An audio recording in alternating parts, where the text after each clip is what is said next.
Last night I went to the town planning meeting for my town in New Hampshire, and it was so interesting. So, for context, I live in Windham, New Hampshire, which is right on the Massachusetts border. It's exit 3 on 93, and it's not developed like Salem is, or like Hudson is, or Nashua, or even Londonderry or Derry. It's very rural, right off of the highway, and it's a prime location for development. There's not enough housing in town at all. The median home price is $850,000 this year. Homes sell in a median of 10 days.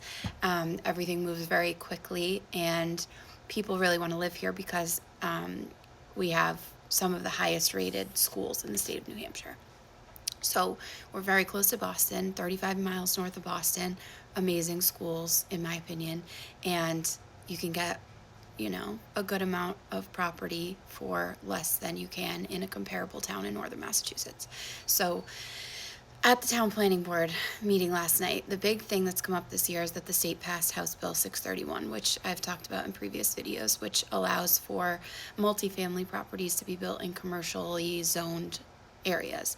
And since the state passed that, anyone who owns commercial land who maybe couldn't push through whatever they wanted to do commercially, say it was like a restaurant or office building, whatever it was that they couldn't get past through commercial, now they can just switch gears and say, all right, well, I'm going to build multifamilies. And it's a state law that they have to be able to do it. So the town is trying to play catch up to figure out how can we keep this within reason, because the problem is that we have 3,000 kids in our district. There's only 4 schools, one elementary, one for 5, 6, one for 7, 8, and then one for high school. So the elementary school, there's 11 classes for each grade. I mean, it's a very, very, very big school. And if we are going to be adding hundreds of units to our town, what's the plan for the schools?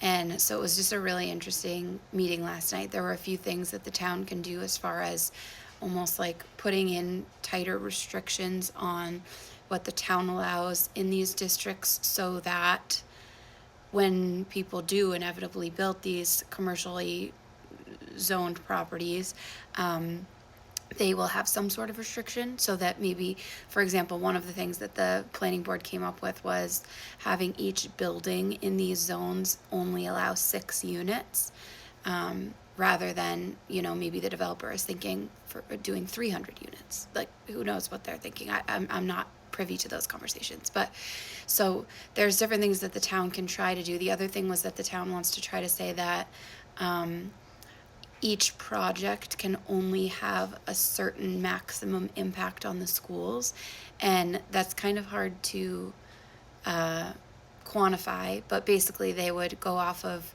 I guess, the information from the last 5 years, who has moved into town, and of those people who moved into town, what was the net impact to schools, and what grade were the kids who came in. So they'll use the information from, I believe, the last 5 years to project for the next 5 years, assuming that same type of buyer is the person moving in, or renter is moving into town, and what that impact will be for our schools. So they want to put a maximum impact per project. Again, there's issues with everything. There's no perfect way to do this, but if you do a net impact per project, the issue is if you have 10 projects going in at the same time, 10 new construction developments going in at the same time in 1 year, instead of having 30 extra kids to the district, that could mean 300 extra kids to the district, and that just quite literally won't fit in our schools. We would have to figure out a system where we either get modulars like I had at Timberlane, or you would have to build a new school. So it was really interesting to hear all of the points last night, and I'm curious to see how this all turns out once, I guess, the town has their attorney that they have review all of the documents and make sure that their wording is correct, and then it'll go to public hearing later this year. But very interesting. Last night, they were expecting such a large crowd that it was in the auditorium at the high school rather than just in like one of the little conference rooms at the town hall. So there was probably, I would guess maybe 100 people, maybe a little bit more than 100 people there. But yeah, the town, I would think that the people that live here aren't very happy with how quickly things are being developed right now, but there's only so much that the town can do when the state passes blanket regulations that allow for builders to do this type of stuff. So we will see.